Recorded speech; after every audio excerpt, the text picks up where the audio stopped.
1970கள் 80கள் 90கள் மற்றும் 2000களின் முற்பகுதியில் தென்னிந்திய திரைப்பட நடிகையாக திகழ்ந்தார்.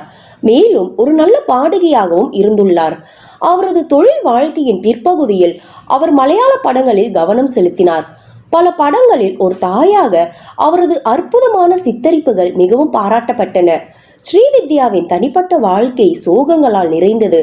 மார்பக புற்றுநோயால் இறக்கும் வரை அவர் தனது வேலையில் அர்ப்பணிப்புடன் அனைத்து சவால்களையும் எதிர்த்து போராடினார்.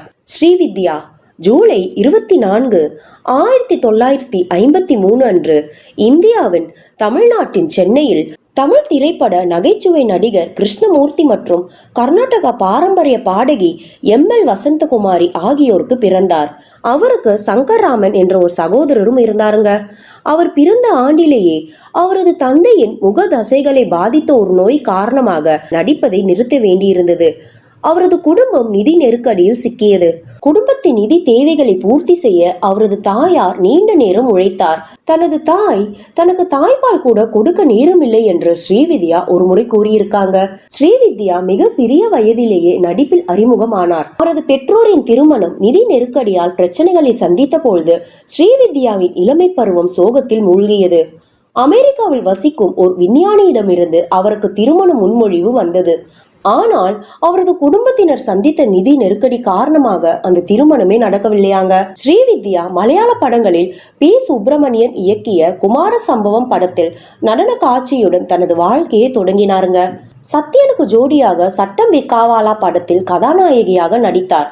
ஏ. வின்சென்ட் இயக்கிய செண்டா படத்தில் அவர் பொதுமக்களின் கவனத்தை பெற்றார். 1970 நடுப்பகுதியில் அவர் தமிழ் திரைப்பட துறையில் பிஸியாக இருந்தார். கே. பாலச்சந்தர் இயக்கிய சொல்லத்தான் நினைக்கின்றேன் மற்றும் அபூர்வ ராகங்கள் போன்ற படங்களில் நடித்துள்ளார். அப்போதைய வளர்ந்து வரும் நட்சத்திரங்களும் இப்பொழுது தமிழ் திரைப்படங்களின் சூப்பர் ஸ்டார்களுமான ரஜினிகாந்த் மற்றும் கமல்ஹாசனுடன் இணைந்து நடித்த அபூர்வ ராகங்கள் 1975 திரைப்படம் அவரது வாழ்க்கையை கிட்டத்தட்ட மாற்றியது. படத்தில் அவர் ரஜினிகாந்தின் மனைவியாகவும் கமல்ஹாசனின் காதலியாகவும் நடித்தார். அந்த படத்தின் தயாரிப்பின் போது கமல்ஹாசனை காதலித்தார். இந்நிலையில் நடிகை ஸ்ரீவித்யா கமல் மீதான காதல் குறித்து பேசிய பழைய பேட்டி ஒன்று தற்பொழுது வைரலாகி வருகின்றதுங்க. அதில் நானும் அவரும் காதலிச்சது ஒட்டுமொத்த திரைத்துறைக்கும் எங்கள் 2 குடும்பத்திற்கும் தெரியும். ஒரு நாள் என் அம்மா எங்களை அழைத்து உங்கள் இருவருக்கும் நல்ல எதிர்காலம் இருக்கு, இதெல்லாம் வேண்டாம் என்று சொன்னார். இதனால் அவருக்கு மிகுந்த கோபம் வந்துருச்சு. அதன் பின்னர் அவர் என்னிடம் பேசவே இல்லை. திடீரென ஒரு நாள் அவருக்கு திருமணம் ஆகிவிட்டதாக நான் கேள்விப்பட்டு மிகவும் வருத்தப்பட்டேன். நான் அவரை இழந்து விட்டேன் என்று அப்படியே உறைந்து போனேன் என்றும் பேசியிருந்தார். கமல் குறித்து ஸ்ரீவித்யா பேசிய இந்த வீடியோ வைரலாகும் நிலையில் ஸ்ரீவித்யா குறித்து கமல் பேசியுள்ள பழைய வீடியோ ஒன்று சோசியல் மீடியாவில் வேகமா பரவி வந்துச்சுங்க. அதுல காஃபி வித் டிடி நிகழ்ச்சியில் அபூர்வ ராகங்களின் படத்தின் புகைப்படத்தை காட்டி கமலிடம் கேட்கும்பொழுது, இந்த படம் எடுக்கும்பொழுது எனக்கு 19 வயசு, கூட நடிச்சுட்டு இருக்கும்பொழுது நான் திறமையாளன் என்பதை உணர்ந்து எனக்கு உணர்த்தியவை ஸ்ரீவித்யா என்றாருங்க. உடனே டிடி ஒரு அன்பு தோழி என்று கேட்க, தோழி இல்ல காதலி, அதில் எந்த சந்தேகமே கிடையாது. இந்த படத்துல வர பாத்திரங்கள் போலவே அதுல காதலா வந்துச்சான்னு எனக்கு தெரியாது. ஆனால் மறக்க முடியாமல் இருவருக்கும் கடைசி வரையில் அது இருந்தது. அது கல்யாணத்துல தான் முடிய வேண்டும் என்ற அவசியம் கிடையாது. எனக்கு ரொம்ப முக்கியமான ஒரு கதாநாயகி என தெரிவித்துள்ளாருங்க. இருவரும் உயிருக்கு உயிராக காதலித்த பொழுதும் இருவரும் சேர்ந்து வாழவில்லை. மலையாள திரைப்படமான டீக்கனல் படத்தில் உதவி இயக்குனராக இருந்த ஜார்ஜ் தாமஸை காதலித்தார். அவரது குடும்பத்தினரின் எதிர்ப்பையும் மீறி ஜனவரி 9, 1978 அன்று அவரை மணந்தார். ஜார்ஜ் விரும்பியபடி திருமணத்திற்கு முன்பே ஞானஸ்நானமும் பெற்றார். அவர் ஒரு இல்லத்தரசியாக இருக்க விரும்பினாராங்க. ஆனால் நிதி சிக்கல்களை காரணம் காட்டி ஜார்ஜ் அவளை கட்டாயப்படுத்தியதால் நடிப்புக்கு திரும்ப வேண்டி இருந்தது. அவரை திருமணம் செய்து கொள்வதில் தான் தவறான முடிவை எடுத்ததை அவள் விரைவில் உணர்ந்தாள். அவரது குடும்ப வாழ்க்கையை துயரமாக மாறியது. திருமணம் விவாகரத்தில் முடிந்தது. அதை தொடர்ந்து இருவருக்கும் இடையிலான நிதி பிரச்சனைகளை தீர்க்க நீண்ட சட்ட போராட்டம் நடந்தது. இந்த வழக்கு இந்திய உச்ச நீதிமன்றம் வரை சென்றது. அங்கு அவர் இறுதி முடிவை வென்றார். விவாகரத்துக்கு பிறகு அவர் சென்னையை விட்டு வெளியேறி திருவனந்தபுரத்தில் குடியேறினார். ஸ்ரீவித்யாவும் ஒரு நல்ல பாடகி. குட்டி பத்மினியும் அவரது பேத்தியும் ஆர்வத்துடன் திருவனந்தபுரம் வந்தனர் அவரது பழைய தோழி ஸ்ரீவித்யாவை சந்திக்க. குட்டி பத்மினி தொலைக்காட்சி தொடர்களின் தயாரிப்பாளராக முன்னாள் நடிகைக்கு ஒரு சரியான பாத்திரத்தை வகித்தார். கதாபாத்திரம் ஸ்ரீவித்யாவுக்கு சரியாக இருந்தது. ஆனாலும் குட்டி பத்மினி குழப்பத்தில் இருந்தார். முகவரி குழப்பமாக இருந்தது. ஸ்ரீவித்யா திருவனந்தபுரத்தில் உள்ள சாஸ்தமங்கலம் என்ற இடத்தில் வசித்து வருவதாக பத்மினி நம்பினார். இது ஒரு உயர் ரக பகுதி. அவர் சாஸ்தமங்கலத்தை அடைந்த பொழுது அந்த வீடு ஸ்டேட் பேங்க் ஆஃப் திருவாரூருக்கு விருந்தினர் மாளிகையாக குத்தகைக்கு விடப்பட்டிருந்ததை கண்டார். அதற்கு பதிலாக அவளுக்கு ஒரு மாற்று மருத்துவ ஆசிரமத்தின் முகவரி வழங்கப்பட்டது. இது சேதுவில் விக்ரம் சிகிச்சைக்காக செல்லும் இடத்திற்கு சமமானது. அங்கு அவள் ஸ்ரீவித்யாவை சந்தித்தாள். அது கண்ணீர் மல்க மீண்டும் இணைந்த ஒரு சந்திப்பாக அமைந்தது. ஸ்ரீவித்யா அவளை மகிழ்வுடன் வரவேற்று குழந்தைக்கு சாக்லேட்டுகள் வாங்க ஒரு வேலைக்காரனை அனுப்பினார். பின்னர் பத்மினி தனது ஸ்கிரிப்டை பற்றி விவாதிக்க தொடங்கினார். ஸ்ரீவித்யா தனது முழு வாழ்க்கையையும் எவ்வாறு மாற்ற முடியும்?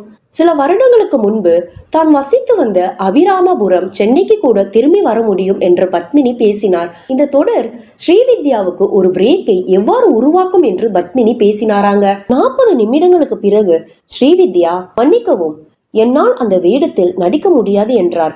பத்மினி ஆச்சரியப்பட்டார். சம்பளம் அதிகமாக இருந்தது. ஸ்ரீவித்யாவுக்கு எந்த ஒப்பந்தங்களும் இல்லை. ஆனால் பத்மினி கோபமாக ஏன் என்றாள். ஸ்ரீவித்யா சிரித்து கொண்டே, அடுத்த வாரத்திற்கு மேலாக நான் வாழ மாட்டேன், நான் இறந்து கொண்டிருக்கின்றேன் என்றார். பத்மினி அப்படியே ஆடிப்போனாள். ஸ்ரீவித்யா தன் நிலைமையை விளக்கும் பொழுது பதறிப்போனாள். அவளுக்கு முதுகுத்தண்டு புற்றுநோய் இருப்பது கண்டறியப்பட்டது. நிறைய கீமோதெரபிக்கு பிறகு தவிர்க்க முடியாததை அவள் ஏற்றுக்கொண்டாள். அவளுடைய வாழ்க்கை முதன்மையாக ஒரு மனிதனால் அழிக்கப்பட்டது. ஸ்ரீவித்யா எதிர்த்து போராட மிகவும் சோர்வாக இருந்தார். எல்லோரையும் நம்பி ஸ்ரீவித்யா தனது வீட்டையே இழந்தாருங்க. அவள் மனித நேயத்தின் மீதான நம்பிக்கையை எழுந்து விட்டாள். 30 லட்சத்தை புரட்டி போட்ட பிறகு எதுவும் செய்ய முடியாது என்பதை உணர்ந்த அவள் திருவனந்தபுரம் சென்று நிம்மதியாக இறக்க முடிவு செய்தாள். குட்டி பத்மினியிடம் அவள் சொன்ன கடைசி வார்த்தைகள், அப்பா காத்திருப்பார். ஸ்ரீவித்யா 1 வாரம் அல்லது 2 வாரங்களுக்கு பிறகு இறந்தார். இருப்பினும் ஐடி துறை ஸ்ரீவித்யாஸ் எஸ்டேட்டிலிருந்து ரூபாய் 97 லட்சத்தையும் வட்டியையும் கோரியது மற்றும் 2013 ஒரு கோரிக்கையை தாக்கல் செய்தது. அவரது சொத்தில் 1 ரூபாய் கூட உரியவர்களுக்கு செல்லவில்லையாங்க.